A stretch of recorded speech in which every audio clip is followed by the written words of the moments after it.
Welcome to Deleted Saves. On this episode, The Last of Us Remastered on PS4.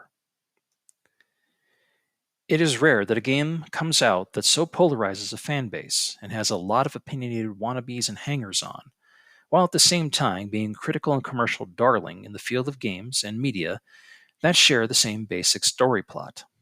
Society crumbles due to mass infection, and humanity has to reckon with the idea that at heart, we are just another form of vicious animal and are really incurable shitheads. Nothing like striking while the iron is cold, eh? Well, begin as you mean to go on, as they say. Let's dive into my thoughts on 2014's The Last of Us Remastered. Up front, this isn't really one of my We Need to Talk episodes, because none of my concerns are centered on the game itself, which, for the most part, is competent as a piece of media. Not great, but competent. My concern is that the game will become more than it should in the eyes of far too many people who really should have shut their fucking mouths and moved on with their lives with the understanding that there are far too many real-world problems continuing to go unaddressed and unresolved, while fans and public discourse bicker about a fucking video game. I will be spoiling things in this episode. So if you haven't played it, or have seen the show, or been on the internet since 2013, then eat shit because episode is not for you. First off, as far as the developer goes, I've had little history with Naughty Dog Studios or the games they have produced over their years of operation. I never played Crash Bandicoot. I played Jak and Daxter 2 and 3 and enjoyed them, but never really had them stick with me. And I played 1 hour of Uncharted 4 and thought it was a crap version of Indiana Jones and left it at that. So I have not been a fan of the studio, but I don't think something like that matters. The subject of a game should matter to you as a player, not who made it. So in the wake of the debut of The Last of Us, I really had no idea who Neil Druckmann was or why he culturally significant or relevant to the game. And I get the idea as he is company co-president, he really isn't. But since his name has been attached to this game and related projects, and he has shown up so much in media around this game, that he has become the media spokesman for it. This also goes for the Todd Howards, David Cages, Phil Spencers, and Hideo Kojimas of the world. Perhaps I'm incorrect about this, but I'm usually not interested in whatever dancing monkey a company pushes forth to take the praise or blame for a product. All I will say on this point of why this dude is involved as opposed to anyone else is this. Neil Druckmann gives me really big, aging frat boy energy. He seems like the kind of guy who would hire underage prostitutes to jerk him off with fistfuls of $100 bills, but that's not really germane to the game itself. I guess he was just the loudest fuck in the boardroom that day. No one cares if you don't listen to the haters, Neil. You're not worth being listened to at all.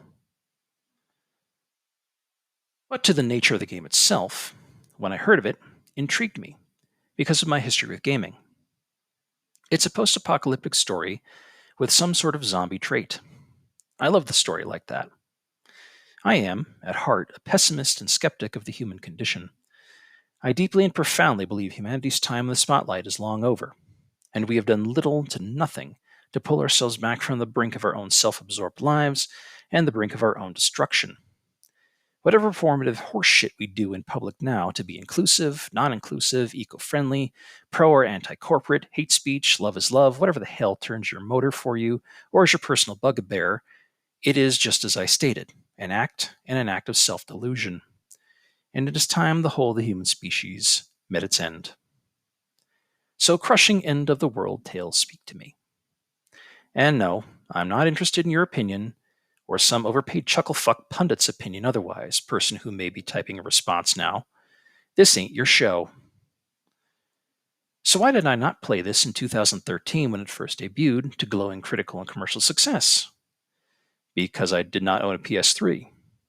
It was just me and my Xbox 360 because at the time, that was the system that had the games I wanted to play.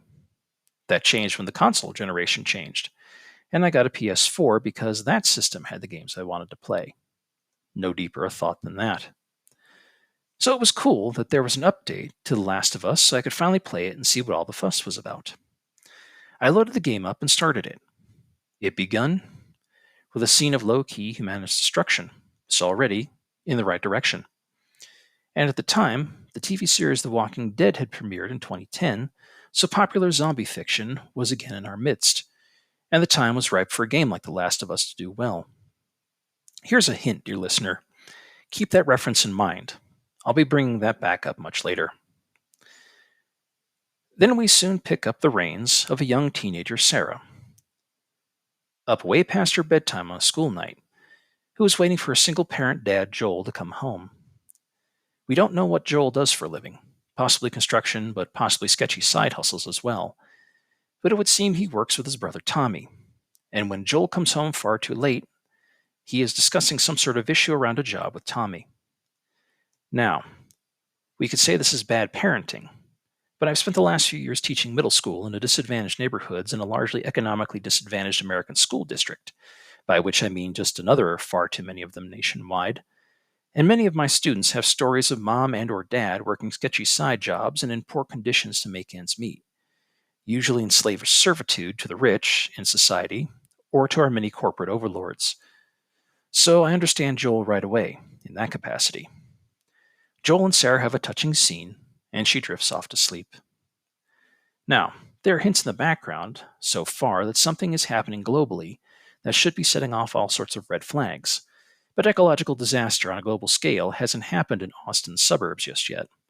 So this truncated nuclear family is going along the best they can. However, a few hours later, the dam, as it were, bursts. Sarah awakens to her father missing at 2 in the morning, and it is obvious outside by the social upheaval and the explosions something has gone wrong. When Joel does return, he is in a panic and wielding a firearm, telling Sarah to stay away from the window, when the elderly next-door neighbor, who is obviously mad or sick with some sort of rabies gone wild, bursts through the sliding glass door and Joel shoots him dead.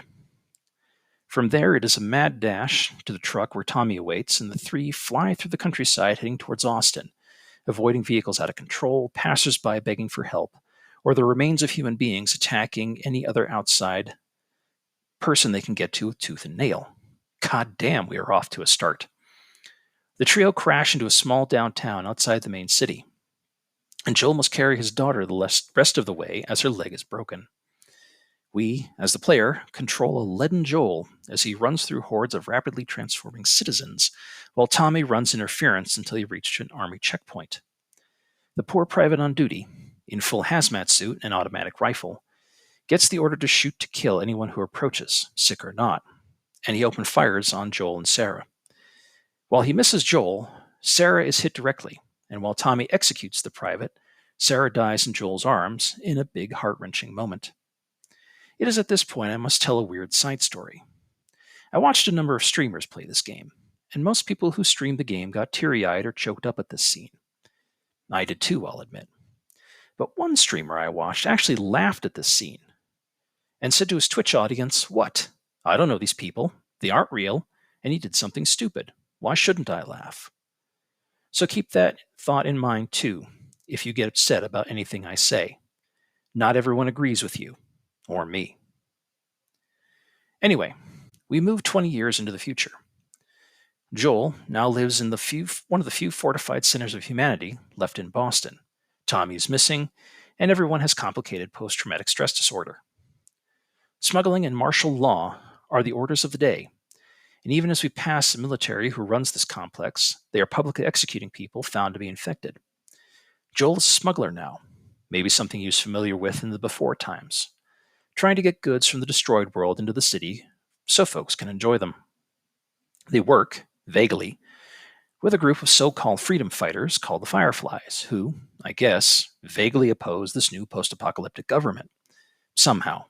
Look, it's not very clear, other than Fireflies' tyranny is better than government tyranny. And we now know what hit us, a plague called cordyceps, a fungus that takes aggressive control of its hosts and turns them into killing machines. Now, this is based on a real thing. There is a fungal affliction among ants that basically turns them into zombies, but with the ultimate goal of putting the hosts into an area where the fungus can grow, not turn them into cannibal monsters. But that doesn't make for good Hollywood. But anyway, zombies. Good old George Romero zombie apocalypse, but with mushrooms. Joel is just trying to live his life when his friend, co partner, girlfriend, fuck buddy, lady friend, who works for the Fireflies, directly tells him a job that could change everything. He just has to smuggle a girl out of the city. A child Sarah's age when she died. Dun dun dun. They take the job, and along the way, this disagreeable brat and her even more cranky guardians escape through the Boston suburbs, dodging military goons and fungus zombies alike. It is revealed that Ellie, our smuggled goods actual name, is infected with the fungus plague, but she hasn't turned. Turns out, haha, she's immune somehow. And the Fireflies believe through plot means that she can help generate a cure and return humanity to the top of the food chain after 20 years in decline and return everyone to their regular lives of carpools and Starbucks. Okay, sure. Along the way, the lady friend is bitten and decides to commit suicide by army goon. Joel and Ellie meet Bill, hardcore survivalist and one of the better done characters in the game, and find out the head of the Fireflies named Marlene, who is supposed to meet them and take Ellie all the way to the Firefly headquarters in Salt Lake City, which in a world without large-scale commercial transport is now several months' journey, has disappeared. And Joel comes up with a brilliant plan to find his brother Tommy, last known location to be Wyoming, to help because Tommy was a Firefly once. What continues from there is just a grim death march towards the game's end, with crafting minigames and zombie and bandit shooting fun in between, as Joel and Ellie bumble from death trap to death trap across the United States. First to Pittsburgh, then to Jackson, Wyoming, then to the Colorado outskirts, and into Salt Lake City. Along the way, Joel and Ellie bond like father and daughter, and they make all sorts of friends, most of whom die either by Joel or Ellie's hands or by accident while adventuring with these two like they were the Grim Reaper's assistants. Where we get the viewer to get to witness child death, suicide, mayhem, murder, a weird religious sex cult, and get to hack a pedophile to death during a game of cat and mouse in a burning diner. Oh, and there's a bit where you get to pet a giraffe. How cute. But in Salt Lake City, we finally meet the true military wing of the Fireflies and see Marlene again as Joel awakens in a hospital after being knocked out for the umpteenth time, and we learn the whole point of this plot behind this post-apocalyptic cross-country jamboree tour. That Ellie, consent vaguely alluded to, will be sacrificed medically so her brain can be extracted and, hopefully, a cure or at least a vaccination can be found. You see, the problem is the fungus plague takes root in the base of the brain. So somehow Ellie having her brain removed for Marlene, like Marlene was a mushroom souffle-loving mind flayer, D&D reference, look it up, will give science the answer it needs, which is a rich fucking statement since organized science and medicine have been gone for 20 years now, and everyone has been surviving off of whiskey-soaked rags to bind bullet wounds and hoping their appendixes don't burst randomly. This, of course, sets off Joel's CPTSD, especially when guns get flashed, and he goes off on a mad race through the hospital, full of 20 years of repressed grief and blind fury, killing Firefly goons. And remember, these tyrants are better than other tyrants because they'll be benevolent, of course, don't you worry. And he kills the doctor who was to perform this Hail Mary pass of an operation, and of course guns down Marlene too. Whereupon Joel escapes with an unconscious Ellie, and when she wakes up they are back in Wyoming, and about to enter Tommy's survival commune. Ellie asks what happened and why she's still alive, and Joel flat out lies to her, saying it was all a trick and there was no hope. End game. As the credits rolled, I sat for a long time with this game and all that had happened, as I'm sure many did. My thoughts afterward were summed up exactly like this. Man, I hope they don't make a sequel. It would really kill the momentum and conclusion of this game and what it was trying to say. But if they do, they'll have to kill Joel. It's the only place the story can go. Well, womp womp womp. No screenwriter's credit for me. Somebody better pick up that phone because I fucking called it. The Last of Us is a well-done story. It's competent.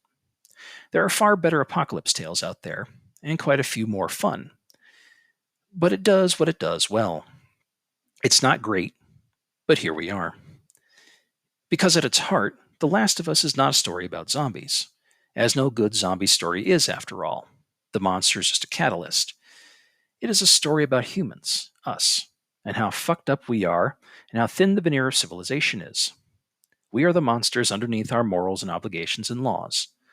I'm sure someone out there just wondered aloud what 101 college philosophy course I got that gem from, and to you I say go fuck yourself. Just because it's trite does not mean it isn't true. And the script didn't do any better or an outstanding a job in saying the same thing. The game concluded with a vague point, which I think was the best thing it could have done, allowing us to question our own role in this because, don't forget, Joel is a character in a game and can do nothing without player input in a story not wholly our own to tell. And that should have been it.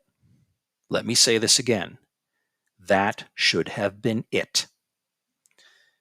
We did get some DLC in which we find out how Ellie got infected prior to the game, and that she is a lesbian, which players oohed over like middle schoolers hearing something naughty. Okay, cool. Representation is a very good thing. And in our current climate, just being who you are as a person and being allowed to exist is a death sentence for most. But that, too, is not germane to the story at large, especially since she's a kid, which is more important in this story, as she will have to survive against all odds. And it is a neat side story, which was actually necessary, as it turns out. And again, that's where it should have ended. And for a while it did. Critics and players loved it. It's listed as one of the greatest games of all time. I mildly disagree with that, but that doesn't detract from its successes. And they re-released it. Awesome. I finished it and went on my way. It was a third-person over-the-shoulder spectacle game fashioned after the success of Resident Evil 4, like so many of its generation was. And it was a good end-of-cycle PS3 game. Or had it been released on the Xbox 360, would have been a good end-of-cycle game for them. I enjoyed my time, as much as anyone in this grim, hopeless tale, and I didn't feel the need to return to it. And had the world not happened, I would conclude there. From here, well, this is where I go a bit off script with the general game consensus. Believe it or not, most games, The Last of Us is one of them, don't need to be franchises. We get them, but most don't need that, even for games I love. Recall when I said this game came out during the midst of the Walking Dead fame? To be honest, I dropped off that series hard after the middle of the second season. I don't watch TV much. I lost interest in that medium sometime around 2003, and movies for me didn't survive much beyond 2008. I'm not a huge media consumer. I don't care for fandom or fan bases or anything, as they are usually highly toxic, nor am I not hanging on the comings and goings of actors or celebrities or shows or what have you. If you enjoy it, cool, but it's not my thing. I like stories that end, clearly and definitively. The Walking Dead, which I am damn sure The Last of Us took quite a few inspirations from, has a killer first season in 6 episodes, ends on a bittersweet note, with our survivors wandering off to live their lives in this new world order, and that was good. The fact that the motherfucker went on for 11 seasons, with spin-offs added, just absolutely screwed the pooch for me. But I also prove the American people's hunger for guaranteed, runs like clockwork, same old entertainment, and the American media industry being willing to provide it and make big bucks off of it. The Last of Us could have learned the thing that bucked the trend, and been the thing that bucked the trend, learning its lesson from the excesses of The Walking Dead, end it where it did, and off we went. But it didn't. Neil Druckmann and company felt there was more money to be made, more milk to come out of that particular cow, and we got a sequel, and now a franchise too. I can't really comment on The Last of Us 2. I watched a Let's Play of the game to see if I would like it before spending money on it. I watched the game's footage for a while, past the point of a giant spoiler for those who did not play that game, hint, I fucking called it, in which Joel dies, as I knew he would have to. I wasn't really shocked or surprised that happened, but fuck me, that's where public conversation lived and died. I'll get back to that. But I kept watching after that point, and after a while I realized I was bored. The game was a rehash of the first game, down to the same mechanics and plot points. No, this was the sequel I didn't need, and we didn't need, and it was not for me. I know lots of people enjoyed it and found some sort of, hope, catharsis, life-affirming whatever. Perhaps they found themselves in this game, and that's fine. But I'm not one of them. I was done. But the public discourse was just a fucking shit show, as it often becomes when humans and their strong opinions get involved. Toxic as hell, and it still is. No one gives a hot fuck what your hot take on a fictional character is, you fucking halfwits. Joel died simply for story convenience and to fulfill the dictates of the hero's journey, because that's shocking twist 101 in the writer's handbook. That's all. We've seen this before in media. What Ellie does after that is almost pointless as an exercise that we could have dozens of go nowhere arguments about, just like how the first game ended and its divisiveness. But now, you couldn't discuss the first game without the context of the second game and the shocking twist, and which side of the fence you got to be wrong on. There's no way to refer to this dramatic unreality in realistic terms, but one of the tent poles of The Last of Us was grief and trauma. And what happens when you act on an animal level in an environment in which therapy doesn't exist and it is dangerous to let your feelings out or grief loss? Was Joel wrong for killing the doctor who was about to butcher a child survivor like a hog on a wing and a prayer for a maybe cure? Who knows?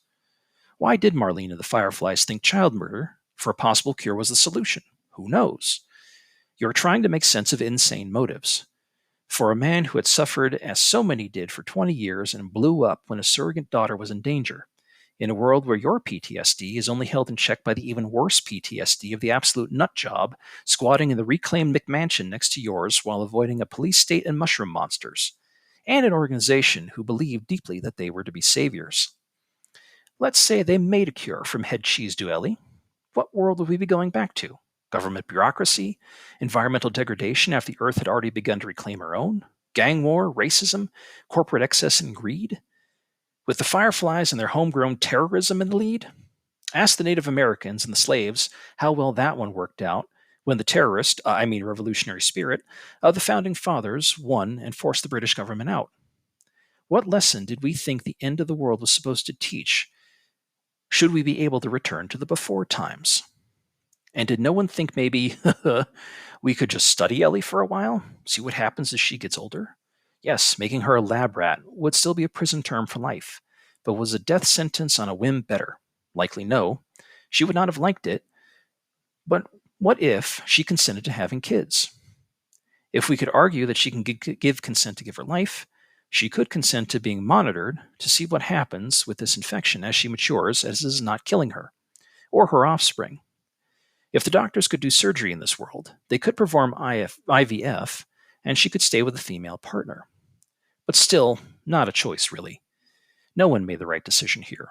Joel was wrong, Marlene and the Fireflies were wrong, Ellie was really unable to give proper informed consent because of her age and maturity, regardless of what you think.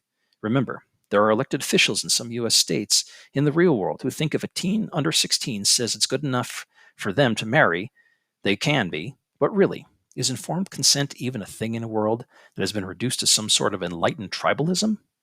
And the whole clusterfuck ending of the first Last of Us is now directly affected by the piss-poor discourse around its sequel and the revenge plot and how wrong, wrong, wrong everyone was. I mean, fuck everybody. Y'all are wrong on every angle here. The sad fact it's all anger and emotion, not reasoned civil disagreement. Many people were just pushing their weak personal agendas and being dicks online because of it, even attacking the actors who got paid for a role. God, maybe humanity should end. Are we also making the mistake of applying our current morals and ethics from a position of safety to a time and a place which we are thoroughly divorced from or not associated with as the basis of these counterpoints, as we so often do with history? I'll let you think about that one. Also, playing post apocalyptic games in a post COVID world, as the sequel came out during the pandemic, put new light on how truly disconnected we are from each other as a society, and often reality, even before we were forced to spend a few years indoors. And you cannot have civil discourse about either game with two sides yelling some form of either "they killed my video game daddy" or "Abby or Ellie did nothing wrong" in the same tone in which the names Abby, Ellie, and Hitler become interchangeable. Jesus. As a side note, I didn't watch the show. I know well that it did well. People liked it. Dumb fuck critics once again bandied their narrative about the quote unquote broke the curse of bad video game TV or movie properties, an idea that only exists in the same watery realm where the Loch Ness Monster lives and where other figments of the fucking imagination exist. And people love the LGBTQ plus representation. Cool. That's about all I know, and that's where it will stay. But is The Last of Us worth your time in 2023? Naughty Dog thinks so, and they have released it yet again, putting them in the same class as Bethesda or Rockstar Studios, with how often they re release the same game. However, despite corporate greed, yes, the game is worth your time as a one time and never to be returned to game and story. There is nothing better to be learned here, just that the world ended. Maybe it could have been fixed, maybe not, but people acted naturally and not heroically in an environment where we are at the end of our days, as we should be. Most stories can be reread or replayed or rewatched for enjoyment, but this is not one of them, not for me anyway. You know how it all ends, all the twists are unfurled, and it sticks with you for a while. Yet there is value in its story, even if the gameplay is something you have done 1,000 times before, and by now it is clunky as shit, and they added multiplayer deathmatch to it like an infected extra toe. I know nothing I say is going to sway hearts and minds. People have already expressed their opinions on this game all over the world, much like the way one expresses a dog's anal glands. Your arguments won't sway me either. But I will say this: The Last of Us is competent. I was there for it when it was a shooting and sneaking past zombies horror game, which is kind of my thing. The human misery guts drama I wasn't there for so much, and the game leans heavily into the latter, so I was kind of over it by the end. But the discourse around it is batshit. If you can make peace with the former and discard the latter, you will have a decent time. I did for both, and it worked.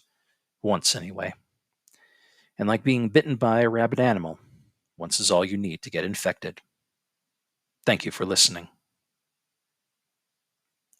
Deleted Saves would like to thank Brad, Keith Gasper, and Mast Llama for being patrons of the show. If you would like to become a patron of the show, please go to patreon.com and check out Deleted Saves podcast. All donations go directly towards maintaining the show itself. Thank you.